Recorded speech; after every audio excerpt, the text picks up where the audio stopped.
Hey guys, this is Ed, Paul, and Anna of Current Brand Media, and we are here to tell you a little bit more about our sponsor. Sports Ball is a great subscription service geared towards minor league baseball fans.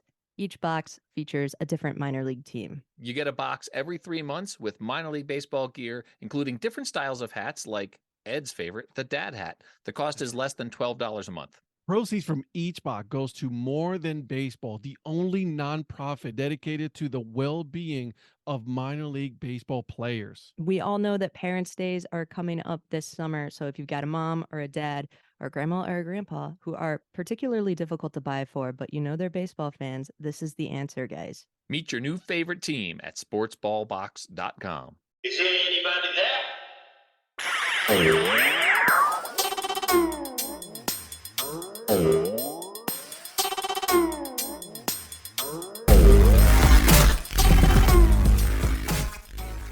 You go to a sporting event, there's a lot of big production, the sports going on. They got, videos on the big jumbotron, smoke, fire. So the in-arena host position to me is sort of a liaison between the team, the show, and then the fans themselves. Mm-hmm. So, trying to get up into the stands and just talk to people or do a fan cam, get the wave going. It sort of blends the fans in the stands with the action on the ice. And that's sort of my goal. What's up, Deadhead crew? Ed here. And on this episode, I give you guys Marco Myers. He is the director of entertainment and in-game host for the Norfolk Admirals of the ECHL. That's right, hockey guys. We talked about how he started as an intern on the very first day, got laid off, and then got brought back on a part-time basis, and then eventually ended up his way up to director. I'm not kidding, guys. He seriously did all of that in a short period of time. And then also, pandemic happened and all that fun stuff happened. Anyways, without further ado, I'll give you the episode. All right. Well, I'm going to welcome you guys to yet another episode of the Dad Hat Chronicles. My name is Ed. And with me today, guys, I have the director of entertainment and in-arena host for the Norfolk Admirals of the ECHL. I got that right. Yes. Marco Myers, how are you today, my friend? I am cranking. Thanks for having me, Ed. Absolutely. It's an honor. It's an honor. Thank you for joining me. All right, Marco, I'm going to go straight. Let's get this. How'd you become a fan of the sport? Tell me. Well, I live here in Hampton Roads, Virginia, a non-traditional hockey market. The old man is from Detroit, Michigan. So as you know, that is a massive sports town, massive hockey market. Yep. So, from a very young age, I was exposed to it. The Detroit Red Wings were still one of the high-flying teams of the NHL at the time. So that was really exciting. So I kind of fell in love with the sport with my dad. Right. He came down here, long story short, he was up in Detroit, came down here through the military. Met my mother, had me, and started bringing me to Admirals games once I was old enough to, know what the heck was going on out there. So, sort of, kind of naturally fell in love with the sport, naturally fell in love with the team. And as I got a little bit older into school and stuff, I kind of thought it'd be pretty cool to work for them one day. Yeah, I know. It's kind of cool. And then you made it happen because you started as a game operations and community relations intern. So you started as an intern with the team, and now look at you. Oh, yeah. Yeah, that's a long story. I'm not sure how much time you got. Go for it, man. Talk to me. Yeah, so I started off as an intern with the team. Like I said, I knew, as I started getting older, I'd probably like to try and work in hockey and work with the Admirals as my first, foray into sports. So I went to a local university here, Old Dominion University. Go Monarchs. There you go. A sports management degree from them, as well as a minor in coaching. I also do some youth hockey coaching on the side. But took an opportunity through a class to reach out to someone there. I had to interview someone in sports, kind of like we're doing now. I knew they had internships available, but I was pretty low key about it. Just tried to put my best foot forward, make myself very presentable. And at the end, I'm like, "Hey, you guys have internships around here?" They're like, "Yep." And I'm like, "Sweet, let's do it." As a matter of fact, we do. So I started off as an intern in August of 2018 during the fall semester. Over the course of a couple of months, I guess I sort of separated myself, from the other interns as maybe a potential candidate to be hired. So here comes the fun part. I was hired in January of 2019.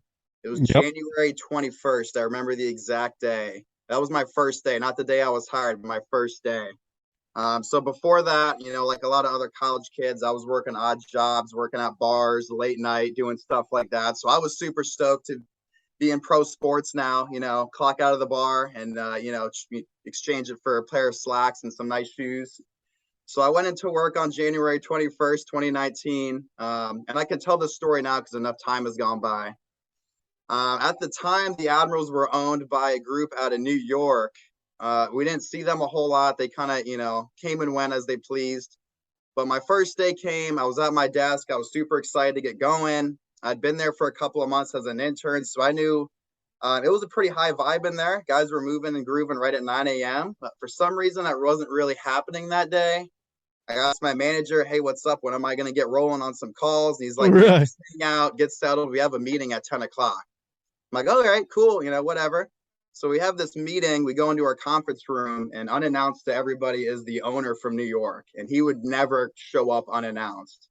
No way. So he made a couple of bleak statements about the team and the finances at the time, and pretty much said, "Guys, what we're going to do is take each of you out of this room one at a time, and we're going to determine your future with the organization going forward or lack thereof." Oh my And God. yeah, and I'm like, "Man, I don't know what's happening here." At the time, I think some of the veterans knew what was kind of coming. I didn't know. It was my first freaking day in pro sports. But they pretty much went through, and we had a staff of 15 that morning, and we got cut to about 5 or 6. Oh I, no. I lost my job.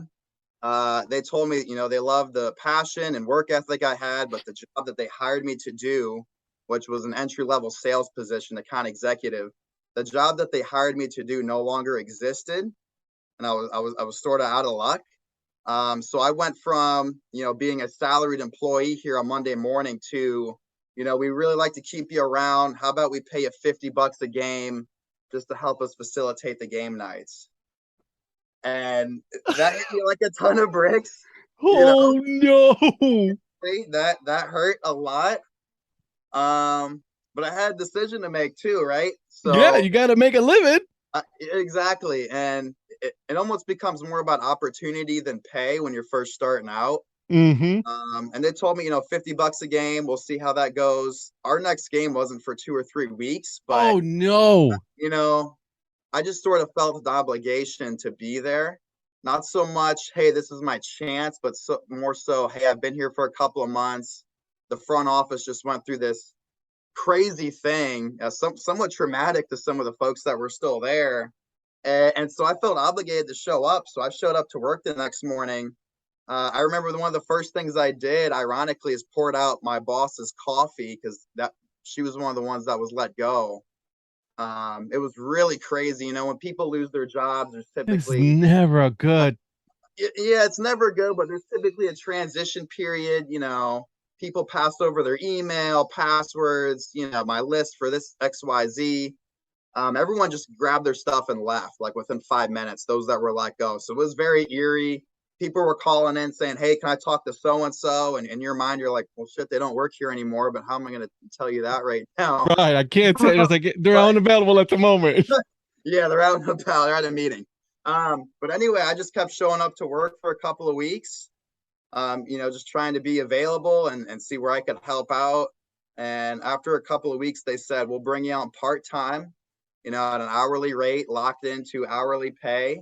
Didn't matter if I was there for 30 hours or 60 hours, I was kind of locked into a rate.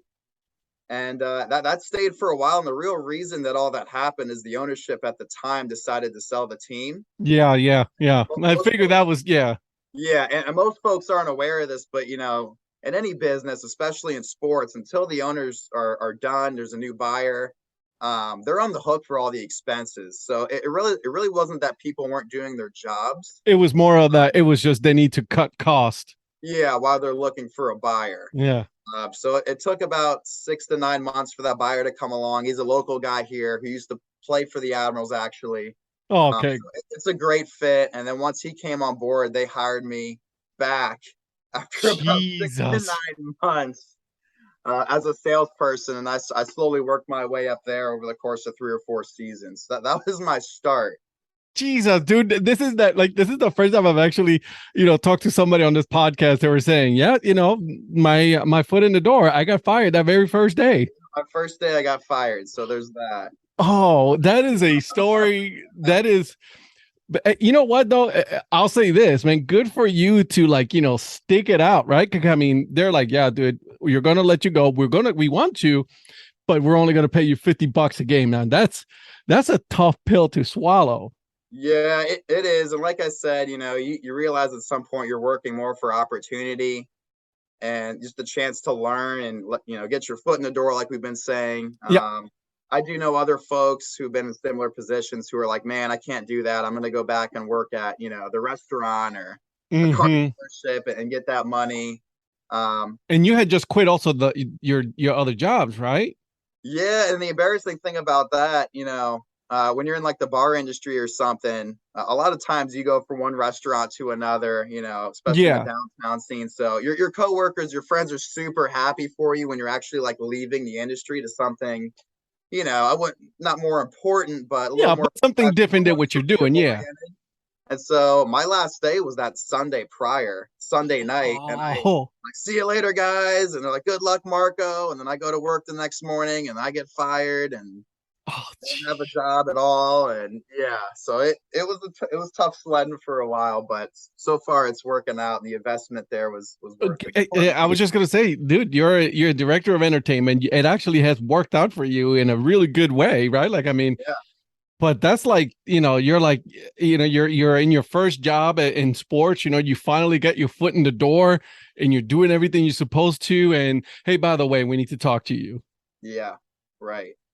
I've been on that end of getting laid off. That is never a fun thing. You getting laid off, not because it's your fault, but because it's like you said, the people up top are cutting costs and they're doing what they're supposed to or whatever, what they want to do. And then you're like, you become the victim of that part.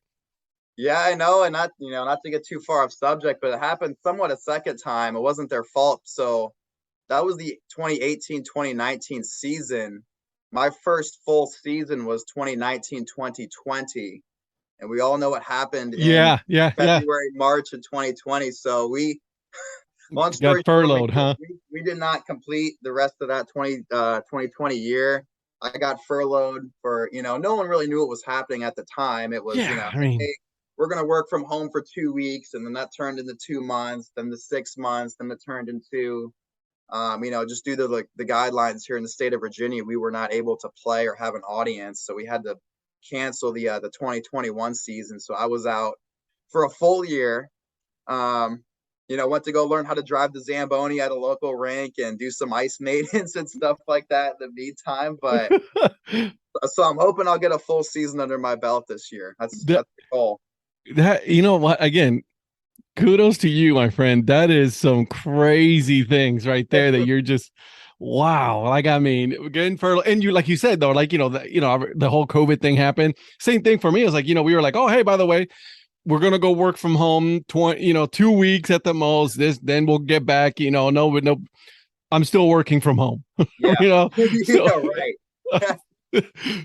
We're in 2022, about to end 2022 because we're in November now, right? Like, I mean, yeah, unreal. Good for you, man. I can only speak of the Admirals situation, and I remember dates when crap happens, but I think I got furloughed, or we went to work from home, so to speak, March 17th of 2020. I think I officially was back in the office, back to work March 21st of 2021. Sheesh. So it was a full year, my man.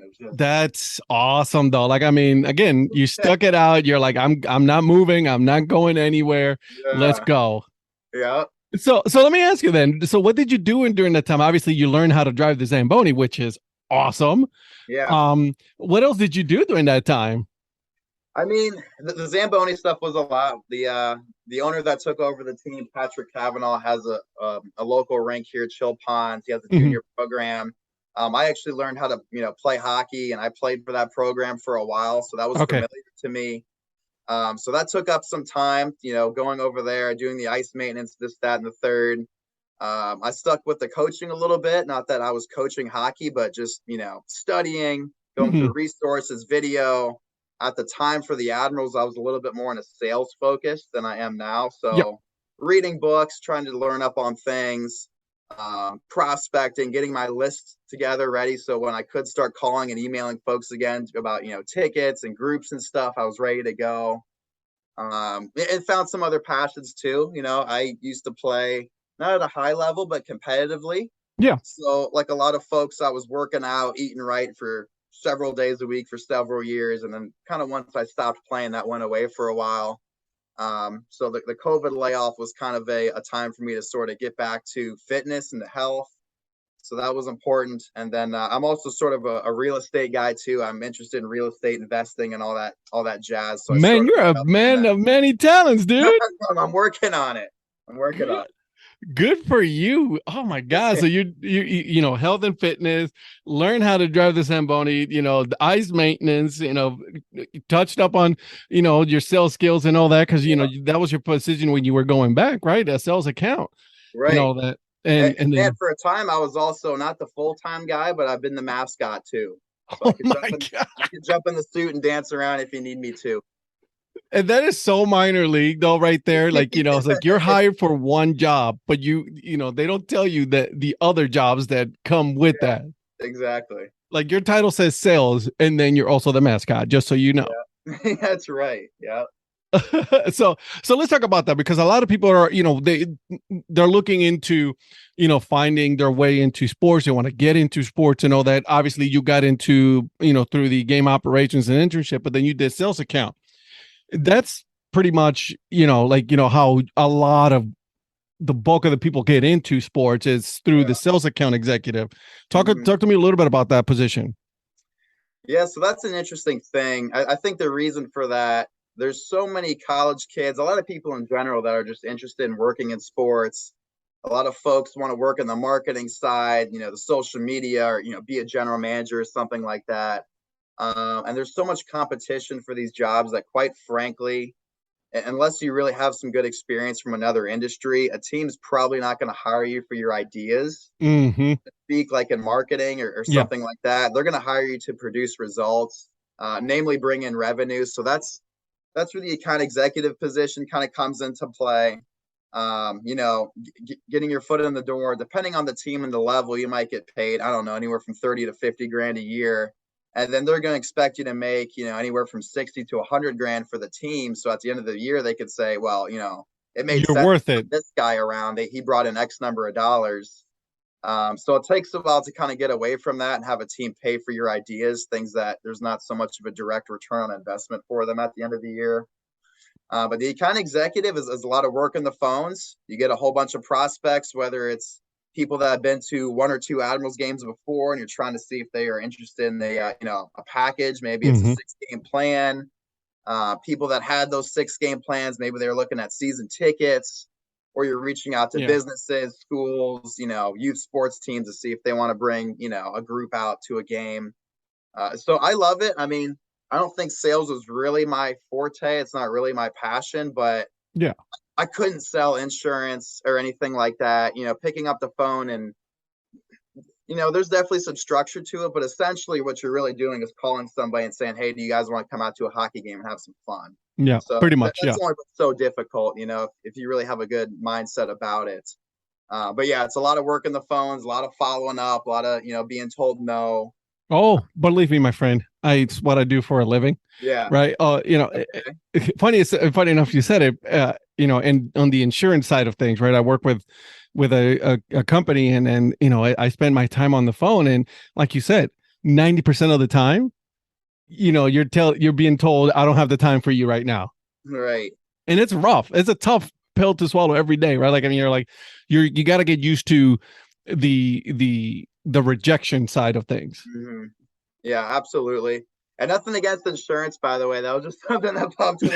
No, I hate it. Don't worry. I hate it. Yeah, so my main point was, even though I don't love sales, you're still working for the team. You're still talking hockey and events and having people come out there to have a good time. So that's what the enjoyment is for me. Believe me, I much rather be selling for a team than selling insurance. Believe me on that. I'm counting the days for that to be over. Just Right. Because it's just, oh, forget Yeah, it. it can be a little. Anyways, Yeah. okay, so you moved into after that, right? Like, I mean, obviously you did groups host and you did the arena host. Hmm. How do you like doing that side, the arena hosting thing? How is that? Is that a lot of fun? That's probably the most fun. Yeah, Yeah. I mean, working in any sport or job, honestly, it's a lot of hours if you want to have success. In the minor leagues, your staff is typically a bit smaller. Mm-hmm. Your pocketbook is typically a bit smaller, so you're grinding throughout the off season to get things done. And so once you're finally able to get out there and get on the microphone on opening night or something, a hockey game for 1 or 2 hours, and you've just been busting your butt for weeks, months to get it going. A lot of that energy comes out, and you just have a great time on the ice. I'm naturally sort of introverted. It's sort of funny. Going back to everyone getting laid off, one of the people that are not laid off but let go. One of the people that was let go was the in arena host. Oh That's my sort of how this God. started. And during the time I was an intern, like I said, I sort of separated myself from the rest of the group. One of the things the interns do a lot of, at least in Norfolk, is run the game day. So very Mm-hmm. heavily involved in pregame ceremonies, intermission contests, things like that. So I sort of had a really good grasp on that. Mm-hmm. So for a couple of games after the in-arena host was let go, they had the PA guy do it, which I mean he's a great PA guy, but that position is typically very scripted. He's Yeah. You're announcing players and all this other stuff. it's Yeah. not as fluid. So we determined that really wasn't working out great. So someone suggested I should do it. I don't remember who did.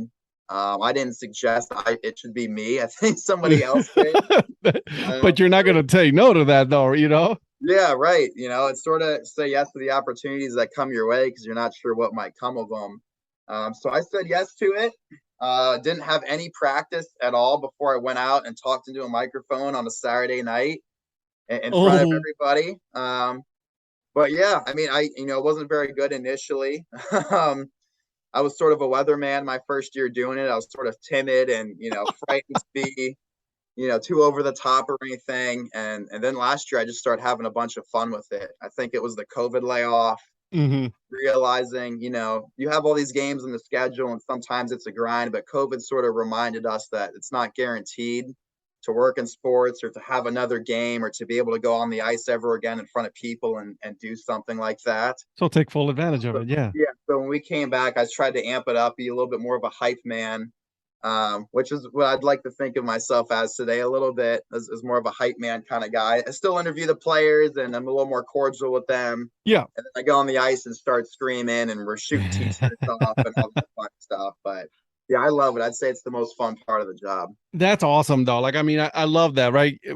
An in-host arena, an arena in-host game, right, during the game can really make or break an entertainment a lot of the times for our team. And whether it's hockey, baseball, basketball, football, whatever it is, like, especially in minor league sports, that it goes hand in hand with the team, right? I mean, because you got to keep your fans entertained. If they're not entertained, then they're not going to come back. So you Yeah. got to work twice as hard. Yeah, I see the in-arena host position as sort of a, you go to a sporting event, there's a lot of big production, the sports going on. They got, videos on the big jumbotron, smoke, fire. So the in-arena host position to me is sort of a liaison between the team, the show, and then the fans themselves. Mm-hmm. So, trying to get up into the stands and just talk to people or do a fan cam, get the wave going. It sort of blends the fans in the stands with the action on the ice. And that's sort of my goal. And don't get me wrong, in hockey, there's always something going on the ice. So it's always very, fast paced and there's a lot of action, a lot of hitting and all that checking. And I love hockey, so it's that's a good thing to see. But and the entertainment part is also very important, just because again, that's how you get more more sales with beer sales or merchandise, things like that. Yeah, it's funny because I mean, a lot of people come up and are like, "Hey, man, I love what you do," and make it fun for people, and that's always great to hear. You always have the other fans too that are a little bit more of a purist of the sport. No, of course. Man, why are you always running around out there and screaming and yelling and doing all this? And fans who would rather just see the hockey game and the lights stay on, the Zamboni go around, and the hockey comes back. Yep. So Yep. I try to pay respects to those folks too, but I think also part of my job is like I said, being more relatable to the fans and trying to get some new fans in the building, some younger folks, to take pride in the team and to take ownership of the team as a fan. And not to be that guy, but I honestly, yes, there are those who are very old school about the game and all that, but sports has become an entertainment. That's what it is. Let's call it by what it is. It's entertainment. And yes, what's on the ice is good, but at the same time, I'm bringing kids with me, right? I want to make sure that my family is entertained while I am there as well. Yeah, absolutely. And you hit the nail on the head. We work in entertainment, not sports, so to Yep. speak. The coach and the GM, they work in sports. I work in entertainment. Yep. But yeah, I mean, like you said, also as a front office guy, an entertainment guy, the big thing is you cannot control what happens on the playing field, the playing surface, Correct. ice, whatever you want to call it. So it's really my job to make sure the fans have a good time and want to come back regardless of what happens out on the ice. That is true. That is very true, my friend. Okay, so let's talk about the team itself, right? I mean, yeah, obviously they've been around for a while, so they have their partnership with the Carolina Hurricanes. Mm-hmm. It must be pretty cool you are able to see those future players that are going to be playing up in the NHL eventually in the future. That must be, just a treat to get to experience that. It really is to get some draft picks, come on down and, see some of those higher skilled players that we're trying to develop to get ready to go up to the next level. Before 2021, before we signed with Carolina, the Admirals were unaffiliated for about 3 years. Mm-hmm. So it can make it tough to get, recruits in. And, in the ECHL, you typically get 4, 5, 6, 7 players from your parent club, just depending. So we really didn't have that. So that was tough. We were a little bit against the 8 ball on that one. But I mean, Carolina is just such a great fit for us. Obviously, geographically, they're about 3 hours from Norfolk. Norfolk is actually, or Hampton Roads area where Norfolk sits, is actually the largest geographic area per capita without a major professional sports team. Sheesh. We have the Admirals who are AA hockey, and we have the Norfolk Tides who are AAA baseball. That is correct. Outside of that, you have Raleigh with the Hurricanes, and then you have up in DC with the Capitals, the Nationals, and all those teams up there. Mm-hmm. So I think it made a lot of sense for Raleigh, the Hurricanes, both geographically for players. They can send coaches and resources down here, but also too just being in a southern market, them trying to capture some Admirals fans and some folks here and convert them to Hurricanes fans. A couple hours north, I think's a big part of the deal for them. That is so true, right? Like, I mean, yeah, I'm in the Raleigh area, so it's very, like you said, there's only one major sport here, which is hockey. Everything else is down in Charlotte. So you have, an NBA team down there, you have an NFL team down there. We don't have a Major League Baseball team here yet, right? Eventually, something in North Carolina is going to have one, but it's very interesting to know that, like you said, geographically, you guys are so close that that you're able to have that connection with your club and bring fans, not just Hurricanes fans, but Admirals fans, vice versa. Right. Yeah, so that's been great so far. We're gonna try and make it to a couple of their games this season just to see how they do things. That's not something we were really able to do so much. The partnership came in a little bit late towards the end of last summer, so we were gearing up for our first season back after COVID. But yeah, we're gonna start expanding the relationship with them, sort of on the front office side, so we can learn from their folks and how they run things down in Raleigh. That's awesome. That's awesome. So obviously the ownership group now is very committed to the team, to the partnership, and then doing things like that can really solidify that relationship with the Hurricanes. Now you guys also have another partnership, I believe, is with the Chicago Wolves, correct? Yeah. So they're the AHL team. The AHL, that's right. Of the Hurricanes. So technically, most of our guys feed through them before they go to Raleigh. So that's a bit interesting.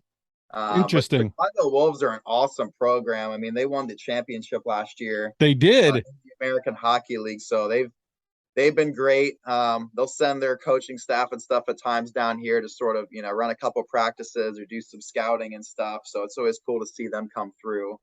But yeah, I'll tell you, as someone that's been here for a few years without an affiliation, it's really nice to have one. So the Chicago Wolves would be to baseball a AAA team. Yeah.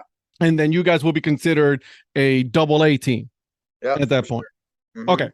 All right. So I'm trying to figure out exactly. So that's awesome. But listen, even at that level, that is a very competitive level. Like, I mean, like you said, it's like you got 4 or 5 guys that are obviously drafted and all that, but you guys are still super competitive. And then that's what you want to be able to do day in and day out. Yeah, so most of the guys on our team, most of them played Division I hockey or major junior up in Canada. For some of the baseball fans, and I'm not 100% sure how, working your way up through the baseball ranks works, but in hockey, you have something called juniors, which is sort of a U20. It's a 17 to 20-year-old age group. It's not really tied to a school or any sort of entity like that. Sort of like clubs, but for folks that are 17 and older. So those are some pretty big, leagues, development leagues up in Canada. So we get a lot of guys from there. Division I college in the U.S., some of the top Division III guys. And then we'll get some veterans. We always have a couple players who have a few games of NHL experience on our team, who are serving a little bit more of a veteran role, a little more leadership role. So the junior hockey would be your single A. Will be considered like at that level, right? So single A. They're not quite pros yet. Right. So it's still amateur, but yeah, somewhat. Most of the pro leagues they'll get guys from the juniors, either juniors or college. Yeah. Or it could be considered more of a like the collegiate wood bat, right? So that's like a lot of college students that play during the summer in a wood bat league. Then at that point, would be able to either go back to college or they're getting ready to be drafted by other teams at that point. Yeah, and I think another place we get players from is the ECHL is very comparable in play style and skill to a lot of the leagues in Europe. So guys are always kind of moving back and forth between North America and Europe. Just generally speaking, European teams, I wouldn't say necessarily pay more. Yeah. They have a little bit of nicer amenities. They might give the guys a car or, I want a car. University to get a degree or something like that. So sometimes there's a few more perks over there. Players kind of decide, do they want the perks and the lifestyle in Europe, or do they want a better chance to move up and play at the next league and play in North America? So there's sort of a trade-off there. Gotcha. Okay. That's pretty cool though. I like that a lot. That's pretty cool that you're able to get players from different areas of levels of hockey, and I'm getting very when I was starting to really do a lot more, get involved with hockey, junior hockey, that was like, it's all over Canada, right?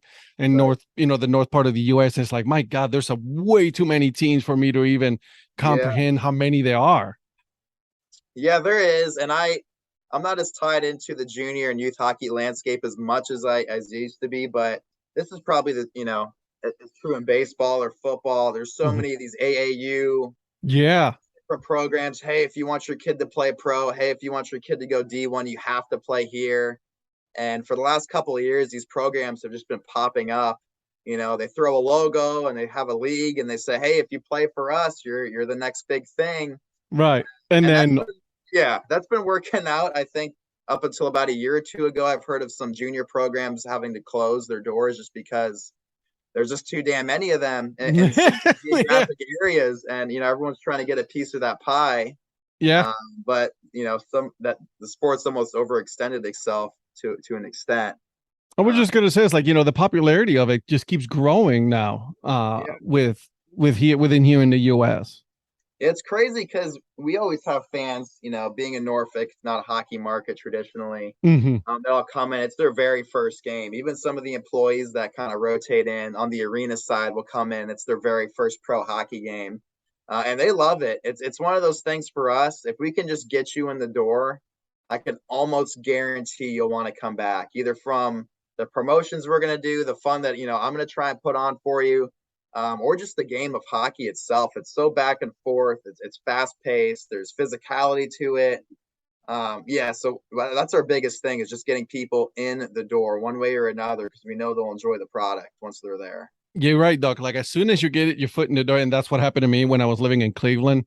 We went to a Cleveland Monsters game, right? And then it was right. I mean, the excitement. It was fast paced, like you're saying.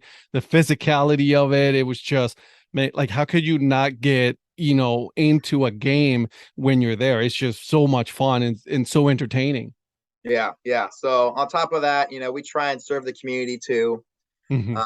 So we try and fill our arena with groups from elementary schools. We'll offer schools to come out and have their kids sing the national anthem, which is just a massive memory for those kids and their parents. And it helps us, fill the seats and hopefully make some new hockey fans. Working Absolutely. with different charities and having different events that are relatable to the community too. Because ultimately, that's why we're here is to be a steward of the town we live in.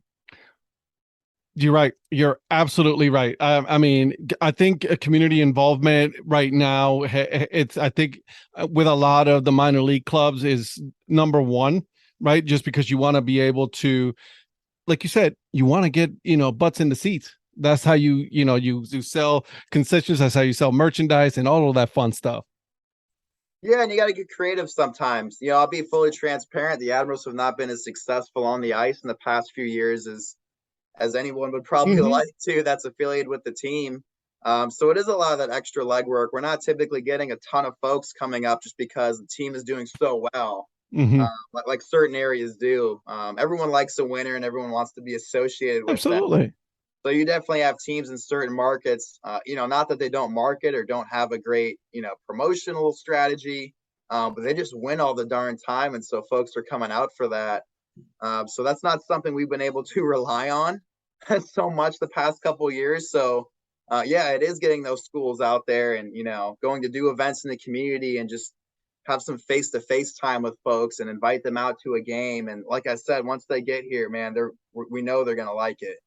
That's awesome. I love that. Love that a lot. But you're working twice as hard though. That's it, which is a good thing, right? You get to appreciate that more because, like you said, the product may not be top of like other teams, but at least you have a product on the ice, and then you have exceptional talent and product, entertainment off the ice, which also helps out with getting butts in the seats over there at the stadium. Yeah, and hopefully there comes a point. I'm not just saying this exclusively to the Admirals, but anyone in that position to where you have to focus a little bit more on entertainment and you get your entertainment side really buttoned up and then the team starts winning and then you have a great product. That was sort of one of the issues I think we did have here before I started is the team won a lot in the late 2000s that there really wasn't a lot of emphasis put on fan experience or stuff like Mm. that. I'm actually the first director of entertainment in the 34-year history of the Norfolk Admirals. The person that would typically do my job would be a director of operations, Yep. which I do some of that too, but that's much more, what time is this happening? What do I need in the script? How long are the elements? What equipment do I need? What people do I need? After this happens, what's coming next? Very, logistical, very Hmm. operational. Not a whole lot of direct emphasis on fun or how people think or feel and things like that. So that's my job. So coming into it, I didn't have a lot of templates or libraries of PAs or different fun things to do. So it's been a lot of discovery, a lot of research, a lot of YouTubing Yep.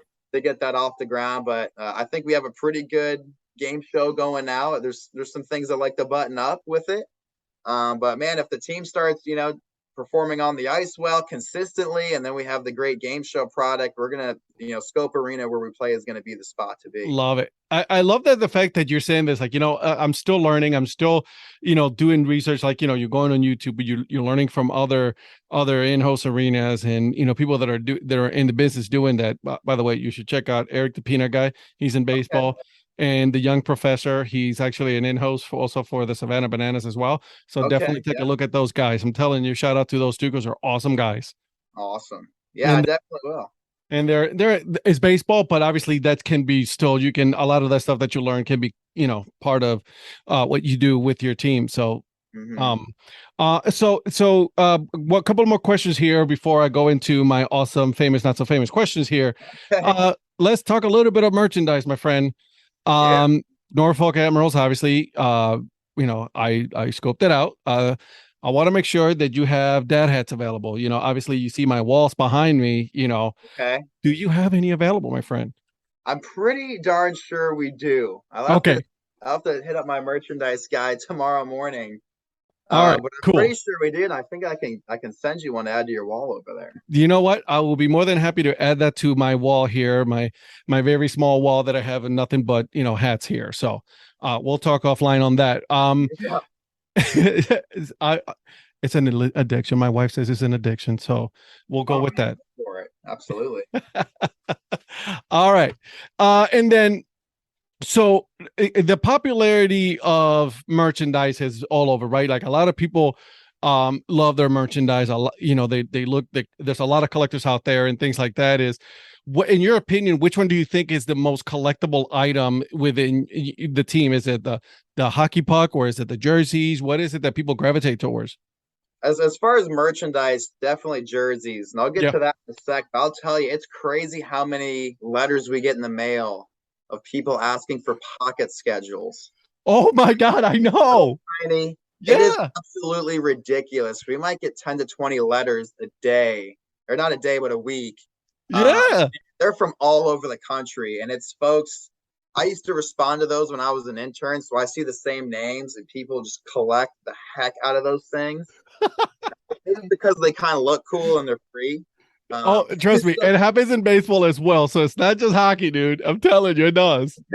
so there's that, but jerseys. I mean, there's some crazy collectors out there. I mean, sometimes guys are looking for I things know. you wouldn't even expect. Certain numbers, certain names that are certain Mhm. characters long. Jerseys that have something going on with the collar or something different with the fight strap, like very specific things that you don't even think about until someone asks you about them. Yeah, well, and it's Yeah, funny because one of the biggest things for the collectors is like when they collect jerseys is, all right, what is the one thing that is different from this jersey than that jersey, right? So everybody's looking for something different. Which, by the way, you're modeling one of the jerseys here online. I'm looking at it yeah, right now. yeah. The yellow one. Hopefully, I'm doing a decent job at it, but You're looking good, my man. Looking good. yeah, that's our alternate there. Yep. We do pretty good with jerseys. Obviously, minor leagues they do a lot of theme nights and stuff. Of course. Something that's brand new to us that's just starting to take off. So Norfolk is a small city, truthfully, and a much larger region that's called Hampton Roads. Mm-hmm. I think if you Googled or put Hampton Roads in the G maps, nothing would come up. It's more the name of our region, but really, Hampton Roads is made up of 7 different cities. So 7 cities, 7 different mayors, 7 different agendas. Norfolk is like right smack dab in the middle of all of them. So one of the things we're trying to do to relate to the community more, build new fans, is something called the City Series. So Oh. we're gonna take 1 month, 1 month every. What do I want to say? 1 weekend per month, excuse me. And we're gonna completely rebrand to one of the cities in Hampton Roads. So jerseys, we're gonna change our name for the whole weekend. That's awesome. One of the cities in Hampton Roads is called Hampton. So we just had Hampton Admirals night on the 28th and 29th of October. The mayor of Hampton dropped the puck, and he was having a great time all night. We had the jerseys going, all the logos and stuff were updated to say Hampton on it, and that was huge. So we're gonna, do 5 more of those. They're all gonna have jerseys and special designs for the cities, and we're really looking for that to move the needle this year. That's awesome. And that's what sells. Like, those specialty jerseys that are just one of those things that people will bid on, they want to get it, or they're for favorite players or whatever. Even if they want to get customized with their own name, that's always a good thing, to involve, like you said, Hampton Roads, it's different, different towns, and that's pretty cool. I mean, absolutely. And, it's funny, most of our fans, because Norfolk is just such a, downtown urban area, most of our fans commute from other surrounding cities. Mm-hmm. And traditionally, the pro sports in town, our AAA baseball team is a couple streets over. They're in Norfolk. That's sort of the epicenter of the area. Yeah. but we have fans from all over, but they've never had a pro sports team, with that city's name on the jersey. So this is kind of the first time we're going to have a Virginia Beach Admirals professional hockey team, a Chesapeake Admirals professional hockey, and hopefully instill some ownership of our team and its community going forward. Hey, that's awesome. I love it. Love to hear that. That thing, that's pretty cool. So, yeah, man, I can't begin to tell you how awesome that sounds. Like, that you guys are connecting to other towns and involving the city again, community based, right? Like, I mean, minor league baseball, minor league hockey, minor league basketball, it's all community based. And without the community, you guys will not be able to be around. Nope. It's all about them, man. All right. Are you ready? I think I'm ready. All right, cool. So let's say that you go to a hockey game or a baseball game or basketball game. As a fan, what is your drink and food of choice? Man, I'm definitely going to get a beer of some sorts. I'm not a huge IPA guy. I'm sort of like a Blue Moon. I'm with you, my friend. I'm with you. I'm not a big IPA guy. I'm with you. Yeah, especially when you're at a game, you want to keep it rolling, but not too, Yeah, I get it. Yeah. Get a Blue Moon, and then I typically don't eat a whole bunch when I go to sporting events. Mm-hmm. Maybe catch dinner beforehand and have a couple of brews just to power me through. But relax. I'm a big pretzel guy. I like the jumbo pretzel if it's done right, nice and soft, not too crunchy, right amount of salt on there.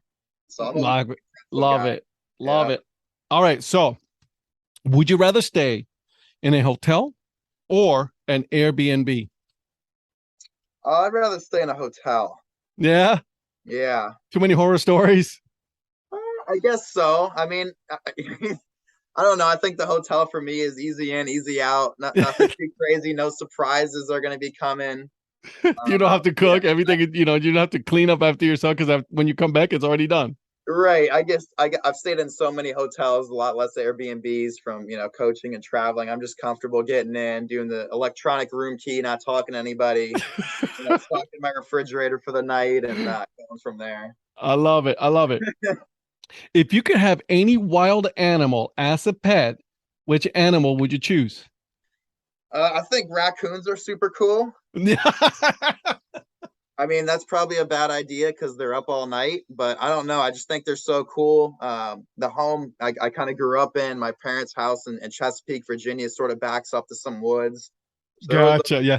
Raccoons and foxes and stuff running out there. And I don't know. I just think raccoons are the coolest thing. Little trash pandas. That's right. All right. Would you rather have, when you go, let's say you go on a trip, decide to go on a trip, would you rather have photos or videos of it? Videos. Yeah. Absolutely. Get to relive things. Relive just a little bit of it. Yeah. I like it. There's not, there really is no wrong answer on that one. It's either, I'd rather have some photos and then can tell, or video, because I want to be there again. I want to relive all that. That's the main thing, man. I'm a huge concert goer. I'm a big classic rock guy, but I go to all kinds of concerts, and there's times you have some pictures and those are cool. Yeah, but that doesn't do it justice. You're right. You want to hear that live sound and you're like, man, I remember hearing that song live. That was the coolest thing. So I'm a video over pictures. I love it. All right. What was your favorite TV show growing up? King of the Hill. I don't know. I like it. It was just the perfect balance of funny but warm-hearted. I just thought the writing was great. It wasn't too long. I just absolutely love me some King of the Hill. I still do. I love it. And you can always, rewatch it at any point. That's right. All right. So let's say that you find $10,000. You're walking down the street. You find $10,000. What's the first thing you do? Man, well, the first thing I do is probably going to go have a pretty nice lunch. The second thing I'm going to do is put that in the bank because I'm eyeing some real estate. And, there you go. You got to reinvest it. Down payments, house flipping, renovations. That 10 grand is going to go pretty quick. So it goes real quick. Yeah. All right. What is your spirit animal? Spirit animal is an ostrich. Really? Yeah, and I don't think I really picked that out. someone else did for me. I guess back in the day when I was in the office, I was just so interested to learn and inquisitive. I was always popping my head up over the cubicles. I looked like an ostrich when I was doing that. So I get I have a picture of an ostrich in my desk right now that someone just ripped out of a magazine and gave to me 5 years ago. I still have that. Yes, I'm going with ostrich. That's amazing. That's awesome. I can just picture you just going up on the top of those cubicles and just like, what are you guys doing? Yeah, what's going on? If you could have one dessert for the rest of your life, which dessert would it be? Oh my goodness. I'm gonna go banana cream pie. Ooh, that's I'm a huge good. banana cream guy. Maybe I'll switch that to banana pudding because that's yep, that's it right there. I like it. I like it. All right. Well, you're kind of in the area. So, would you rather be in the beach or the mountains? I'll go to the beach. That's a tight one. Oh yeah. Oh yeah. Okay, so if you could work at the zoo, right? Let's say you decided to leave hockey behind, you're going to work at the zoo. Which animal would you work with? Oh my goodness. Something that's not too loud. I think giraffes. I'm probably not super likely to be killed by it, and it's probably not going to make a bunch of noise all day like a monkey or something would. You're right. You're absolutely right. That's all. Or the ostriches. Through Oh, that. the ostrich popping Don't up their wanna- head. No, yeah, no. All right, last one here. What was your favorite cereal growing up as a kid? Oh man, I think it was cinnamon toast crunch. Oh, that's a good one. My favorite still is Fruity Pebbles, and I still eat it. Okay. Yes. Yeah. I do not care. No Let me shame. go. No. Hang on to it as long as we can. Awesome. Marco, thank you so much for doing this. This was a lot of fun. Where can people find you on the socials, my friend? So I am on Instagram primarily, Instagram and Facebook at Marco G Myers. I kept the tag real simple at Marco Very G smart. Myers. I got a Twitter too, but I'm not on there quite as much right now. But stay tuned. Maybe I'll be tweeting away here pretty soon. Who knows? I like it. But I I like really it. appreciate having me on, Ed. It was a lot of fun, and I'll be happy to come back if you ever want to repeat. You got that right. We will, my friend. We will. Thank you. Awesome. Thanks, Ed. Thank you. I hope you guys enjoyed that episode with Marco. Now, make sure you guys are following him and the team. Listen, hockey is fun, guys. You guys got to watch it. Anyways, make sure you guys are following him. And then go on to my podcast website, right? Apple Podcast, wherever you follow it. Hit that follow button. Give it 5 stars or thumbs up, whichever one they use. Podcasts are all different ones in every, different platforms. But make sure you guys are following and give it a good review so that way I go up on the rankings. More people get to listen to it. But before I go, here is the dad joke of the episode, and here it is. Why are hockey players good at making new friends? Because they know how to break their ice real quick. All right, I see myself out. Till then, keep on grinding and always support the minor leagues. See ya.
This podcast is part of the Curved Brim Media Network.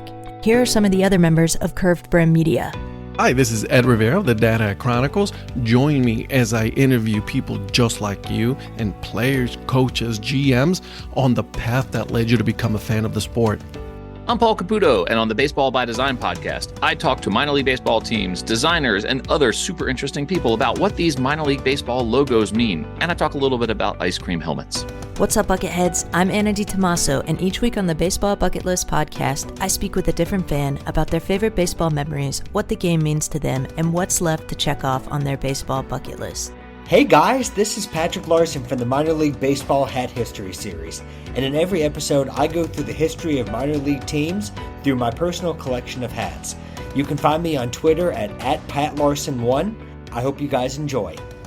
This is Patrick and Corey of BaseballMapper.com, and we have made an interactive map to help highlight all baseball teams from the majors down to collegiate summer leagues. We want to bring you closer to baseball. So get on the site and find a team near you today. Learn more about Curved Brim Media at curvedbrimmedia.com.